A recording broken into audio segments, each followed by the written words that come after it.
Hello YouTube and welcome back. Today we're going to go through 4 different factors you want to take into consideration when you're creating your own workout.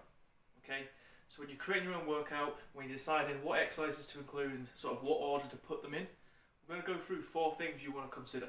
So once we've gone through these 4 factors and considered them, you're going to be free to create your own workout.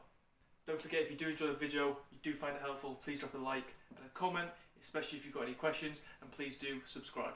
Okay, so the first thing we want to consider is, in this particular session, which muscle group are we prioritizing? Okay, now obviously this is going to depend on your split as well. Okay, but for a lot of splits out there, you're never just training one muscle group in particular. Okay, there might be various muscle groups within your workout session, and if that is the case, you've got to identify which muscle group in this particular session you want to prioritize the most. Okay, because the muscle group that you want to prioritize the most, it would make sense to really put the majority of your effort and performance within that session into that muscle group, so you're getting the most out of it. If you leave this muscle group to the end of the workout when you're fatigued, obviously the quality of that exercise or that session in itself, that part of the session towards the end, isn't going to be as good as it would be when you're fresh at the beginning.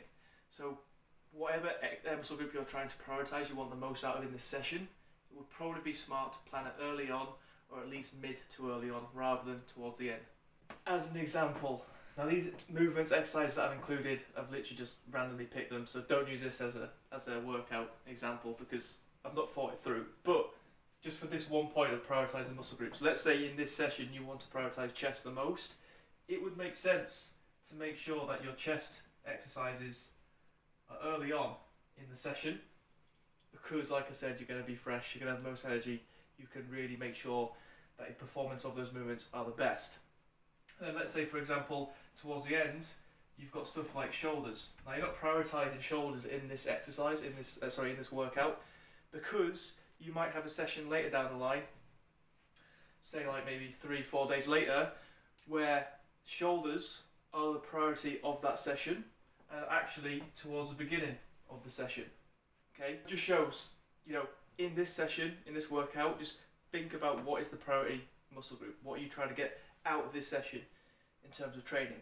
Whatever that is, prioritize that early on. Okay, factor number 2 you want to consider is stability. Okay, so what we mean by stability is within each particular exercise, how much stability do you need to create?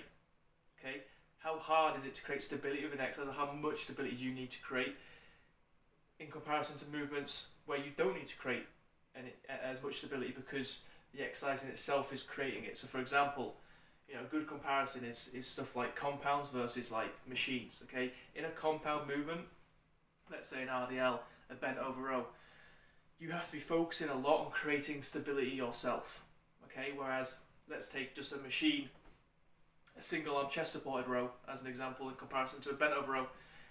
Within that machine, because you've got the chest support, because you've got the seat, you can lock yourself in and you don't have to focus on creating as much stability, right? Now, the reason why it's important to understand the differences in stability between exercises is because, again, creating stability is a difficult thing. It takes a lot of thought process, takes a lot of energy, and therefore it's going to make more sense to put exercises where it requires you to create the stability earlier on in your session, when you are fresher, when you have more energy, okay, when you're not as tired. So the exercises that create more stability, put them in earlier. The exercises that then create the stability for you or help you create stability are easier.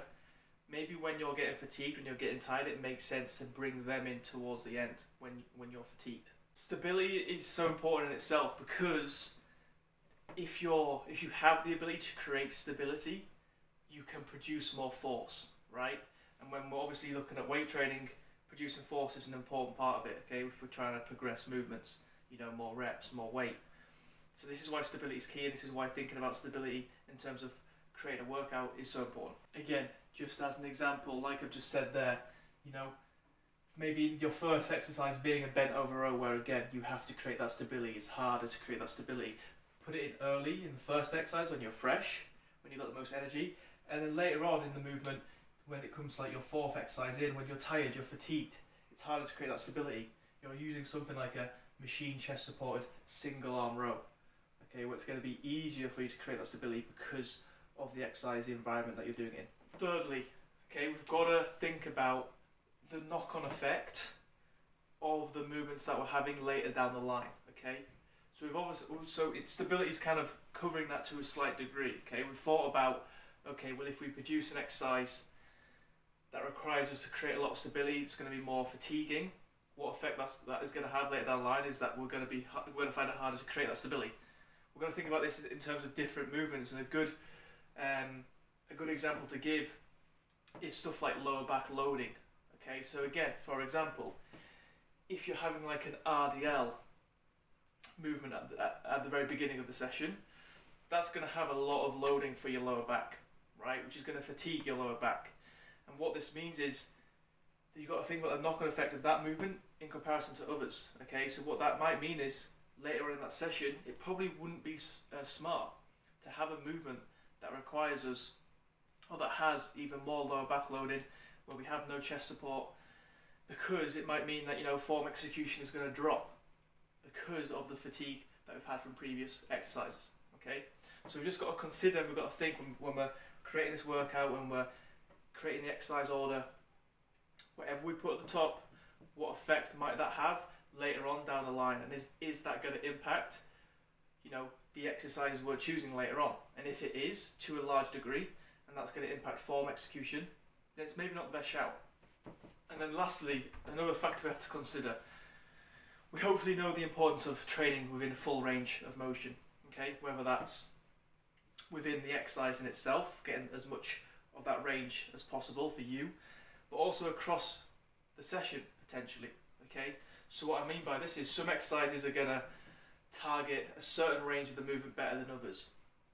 And what we want to do is we want to make sure, if possible, that across the session, we're training that muscle group across its full range, okay? So for example, let's take quads, because it's quite an easy one to do.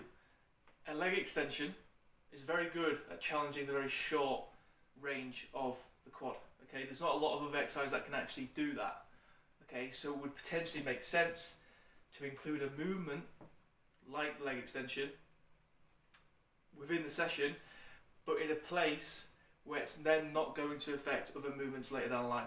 Okay, so what I mean by this is, if the leg extension is great at challenging the short portion of the movement, but we're not going to have many other exercises that can do that, it would maybe make sense to play something like a leg extension first, okay, because it can challenge that short range, but no other exercises after that are really going to do that. If we put leg extension maybe towards the end, by the time we get there, the quads might be so taxed through the sort of long to mid range that we can't get as much out of the short range because we're so fatigued. Okay, so hopefully that makes sense. And this is getting a little bit complicated potentially, because you've got to, you know, think about what movements challenge which part of the range more. And, you know, I would say these first three are definitely the most important to consider. You know, when we move on to this fourth one, we're getting a little bit more detailed. It's something to maybe look at as your sort of knowledge and learning expands. But it definitely does have an impact, okay? Because again, it's all about trying to get the most out of each exercise. And the exercise order matters, okay? Because of factors like this.